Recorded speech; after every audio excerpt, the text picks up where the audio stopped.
Ella Langley, Choosing Texas on BBC Radio London. Time now is 2:46. It's Shay Corgaraval here with you till 6 p.m. Now, something that I have really noticed, I'd say in the last maybe 12 to 18 months, is right across London, there's this shift towards community-led spaces.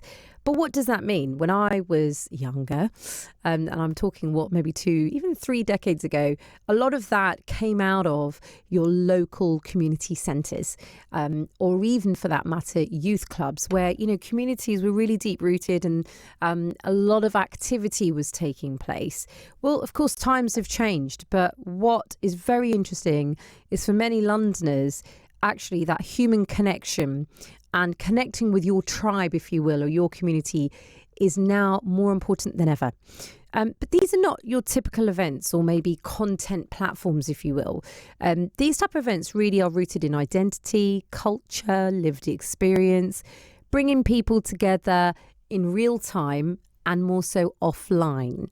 And there's a lot of momentum that's been building in recent years with Brown Game Strong. Now, if you've not heard of them, go to the social media page, Brown Game Strong. And it began actually as a podcast. It's grown more so into a platform bringing together storytelling, events, and so much more, of course, rooted in South Asian identity. I'm really delighted to say that I'm joined in the studio now with the founder of Brown Game Strong, Mitali Dagani. It's great to have you on Radio London. Hi, Shay. Thank you so much for having me. It's an absolute pleasure. Come closer to the mic if you will. There absolutely. We go. Firstly, what kind of sparked the whole concept and idea then of Brown Game Strong? Where did that all come about for you? It came from a visceral need that I had to understand who I was. I grew up in Barcelona and I moved to London 14 years ago. And the shock that I got when I moved to London and I saw more people like me than I'd ever seen before in Europe. And I think with my own journey, I've always kind of had these questions, these really big looming questions. Okay. I'm a big thinker. I'm a deep thinker. And I think it just sort of naturally happened where I was like, well, why not start talking about, the things that have confused me about my own identity? But even more so, why not speak to other people who've got all these incredible stories? And, when I started it, I had this kind of misconception that every South Asian has a very similar experience. Okay. It's a monolithic experience. Yeah. What I've learned in the 7 years of doing BGS, which is what I call it, is that actually all of our experiences are slightly unique and very different, and also we have a lot of similarities. So there's a beauty in the similarities and the differences. It's really interesting you say that, actually. I've been at the BBC long enough, 15 years, to remember when there was a time when we used to use a term which we no longer use, which was BAME, which means Black, Asian, minority, ethnic. And every time I would speak to a person of colour, we would have to say, you're from the Black and Asian community or Black, Asian, minority, ethnic community. And you'd always see people kind of cringe. Yeah. Because that in and of itself, in the last 2 decades, maybe even 3, kind of did describe, as you've just said earlier, the idea that people of colour are a monolith, and they are not. And, when you break that down and you look at the South Asian community, yes, we may have similar skin tones, but we are talking about a very large demographic. This idea and concept that it's only India is incorrect. You've got Pakistan, you've got Bangladesh, you've got Sri Lanka, it widens out in such a huge way. And each country has its own language, its own community and culture. So how have you in the last 7 years kind of brought everyone together then, whilst respecting those different identities and communities? I wouldn't say that I'm there yet. Okay. I am North Indian, I'm Sindhi, and, each of us growing up, we have our very unique experiences and worldview and our biases. And I'm somebody who, I've been very aware of my biases, and I've probably more so in the last couple of years of running Brown Game Strong, I've tried to be a little bit more conscious of, sharing stories that I don't identify with necessarily, because that was a big driver for me in the early years. Like, that sounds like my experience. I resonate. See. But actually, I'm seeking out the opposite now. I want to hear stories that are different to mine, and I want to learn and I want to grow through them. Yeah.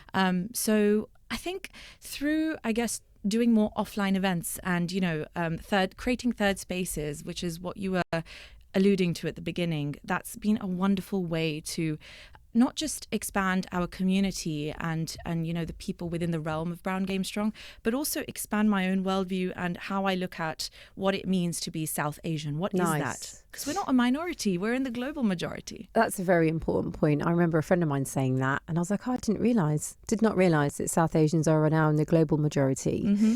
And that term in and of itself, minority or ethnic minority, is no longer the case. It's just not true. Yeah. Especially in London. How important has London been in the development, in the growth of building this community? Pivotal.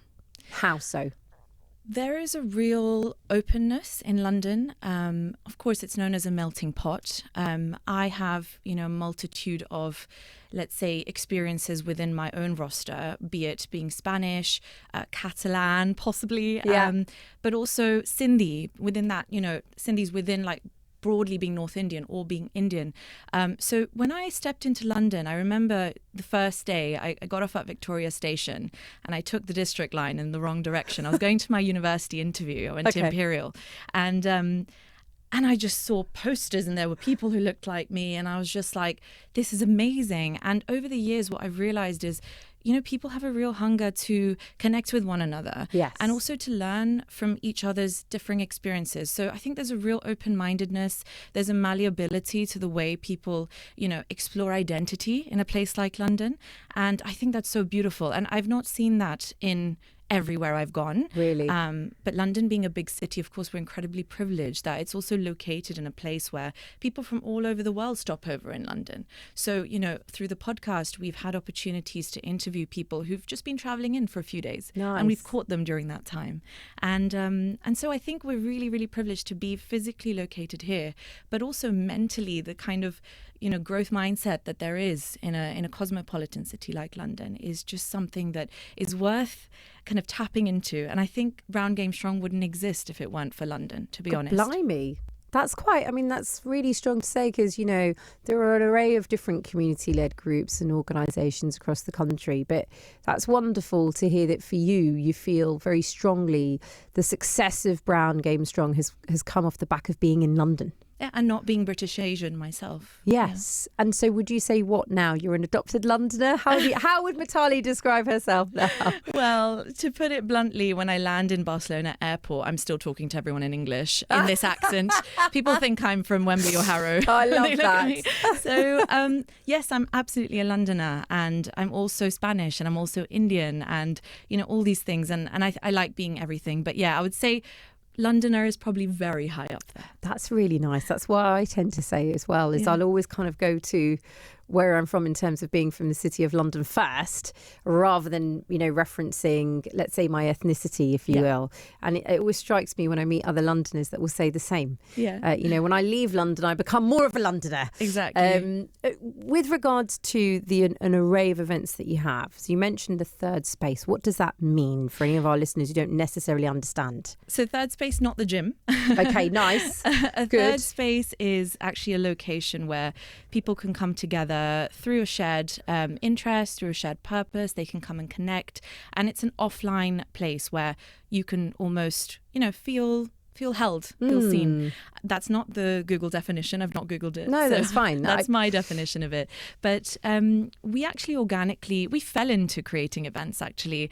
I'm someone who finds it quite nauseating, actually, to organize things and bring people together. I feel like, oh my God, they're going to judge me. Okay. Always been that way. But there was a very natural need that arose when I realized that as a podcast host that's been running for many years, I think from before COVID, we actually started, we've been in a really lovely position to connect with so many amazing creatives, founders that, have a South Asian background or, are adjacent to it.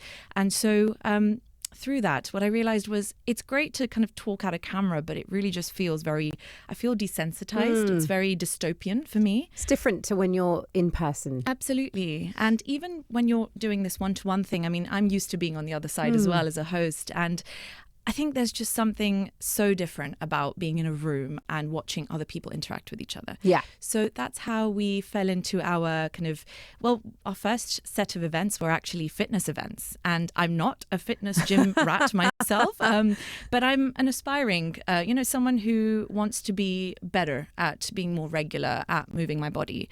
And I call it movement rather than exercise because I actually see movement as joy, and it should be joyful. Exercise can be very kind of painful. I don't know about you, but it can be. It can feel. Burpees. I think of burpees and high rocks, which is great. For everyone who loves doing that's me. Amazing. But it might not be for you. And I think the narrative in the mainstream is, exercise needs to look a type of way. You need to wear those matching sets and things like that. But actually, if you go back to our roots, back in India, when our ancestors were doing yoga, they were wearing like loose baggy pants that had prints on them. Even saris, would you believe? Even saris. I mean, you don't need a particular type of outfit, but in the West, obviously, we assimilate. And so I sought out that joy in movement for myself. So I became my own customer. So at Cycle, where we host our events, there's a Cycle down the road as well. It's a wonderful fitness studio where, they host spin events. They now host Reformer Pilates events. Nice. And actually what I saw was there was a certain demographic in the studio that didn't actually majority look like me. And that's fine. That didn't bother me too much. I still attended. But there was something about the music that I would come out of these classes and think, I'm a dancer. I have been semi-professionally dancing or professionally dancing for many years and training. And, I've done big up to Bhangra Showdown. Nice. I've done all the uni shows. I've done Bollywood dance competitions and things. And what I realized was I could train for 8 hours in a day. Yeah, and not dance. Yeah, and not stop. So feel you. Right? But why was it that when I was in a studio like that, I was not fully there. I was not fully enjoying myself. And I was like, it was the music. Exactly. So I gave them a call or dropped them an email and I said, would you be interested in hosting a Bollywood event with me, like a private one? And they agreed. And we realized we had a lovely little community that had built up. And so the wonderful thing is tomorrow there's Roots and Ride, which is taking place in Oxford 7:30. We have just a couple of tickets left now. Okay, people need to get on the website. And also there's a pop-up on the 7th of June. Correct. So people need to go to Brown Game Strong on social media for more details. Listen to the podcast. You'll have to come back again. I'd love to follow the journey, Mitali. What a pleasure having you on Radio London. Thank you so much. Thank you for spreading the joy.